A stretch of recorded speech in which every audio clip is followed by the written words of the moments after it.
suaminya ATM langsung dibawa sama suamiku, dimasukkan.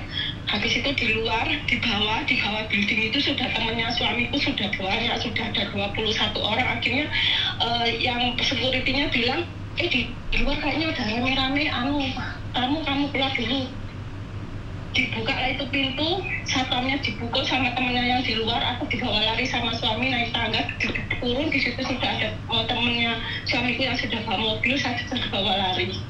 HP tak tinggal, karena HP sudah di reset, pasti dia sudah tahu nanti kalau saya lari lokasi saya di mana pasti sudah di setting, jadi HP-nya tak tinggal. Langsung saya lari. Ya Allah, benar-benar orang Indonesia di sana itu kurang ajarnya. Mereka itu gaji normal ya, memang gaji normal pembantu di sana itu tinggi 1.300, 1.500 itu sudah tinggi. Mereka iming-iming gaji 2.000, 1.800. Ya akeh loh yang kepingin ikut loh.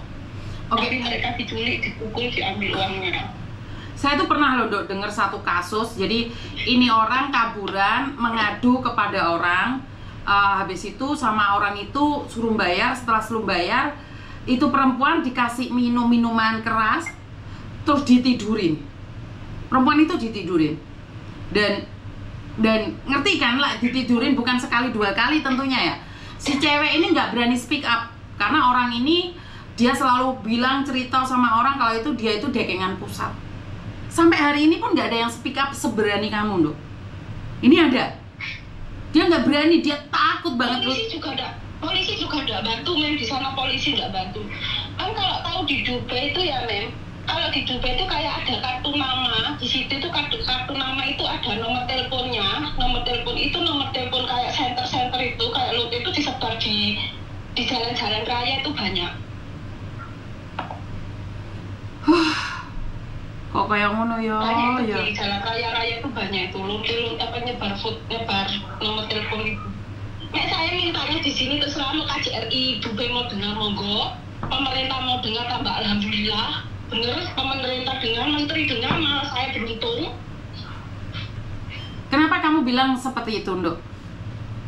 Karena saya ingin, Pak Juku, kalau anakmu di Dubai banyak yang dapat majikan, nggak bagus. Jangankan yang di rumah, yang di luar, di rumah aja juga banyak yang diperkosa sama majikannya, dikeput juga banyak. Stopen Pak, ojo sampai tutupen. Kan sebenarnya kan nggak dibuka Mbak. Sebenarnya kan Arab Saudi kan nggak dibuka. Begini mau dibuka nanti bulan berapa gitu. Tapi kan saat ini belum dibuka. Belum dibuka. Mungkin TKW nggak dibuka, Mem. TKW mungkin nggak dibuka sekarang ya. Tapi nggak tahu mungkin TKW yang dulu atau gimana ya. Masalahnya sekarang itu di sana itu banyak sih, majikan jahat akhirnya banyaklah setan itu germo itu yang iming-iming gaji banyak, kerja bagus akhirnya dijual. Saya tak heran nih kenapa KJRI bilang sama saya tidak bisa melakukan apa-apa Mbak karena itu bukan hak saya. Saya di sini adalah KJRI, bukan hak saya untuk masuk ke tempat orang ngambil kalian itu. Saya tidak punya hak untuk itu. Benar memang seperti itu. Sebentar. Benar. Itu benar. Jadi KJRI itu tidak bisa tiba-tiba masuk ke rumah orang. Itu salah. Walaupun di Hongkong nggak boleh.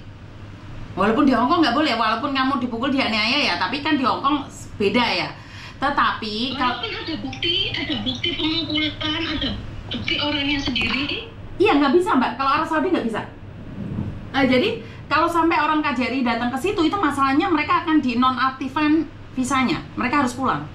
Itu nggak bisa. Kecuali kalian kabur janjian sama KJRI, itu mungkin bisa KBRI.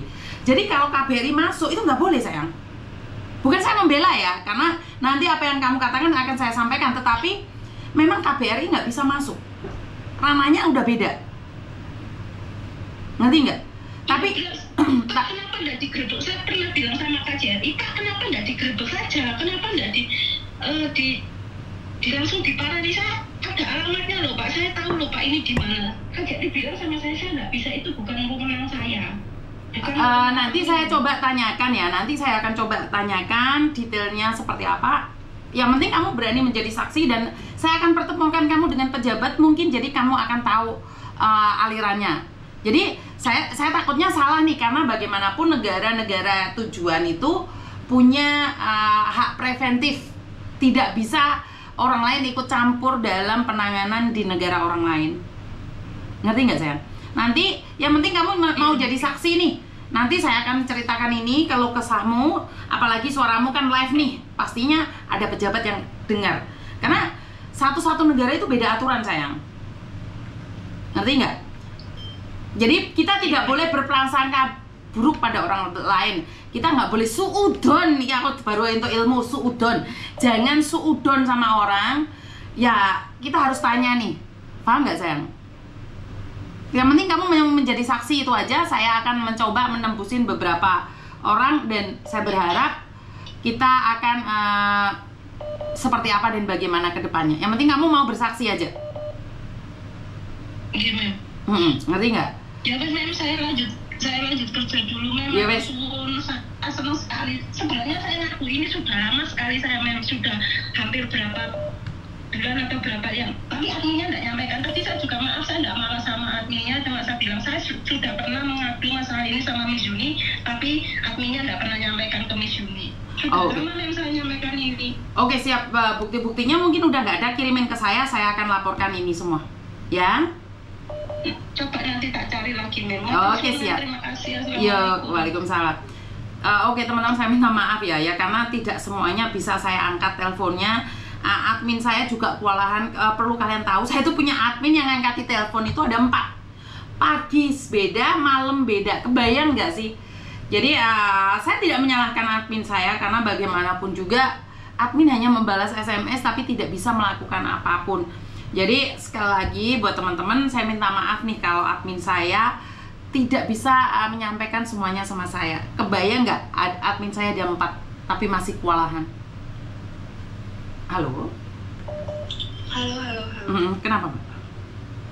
Iya, mau minta tolong yang akunnya dihack tadi itu.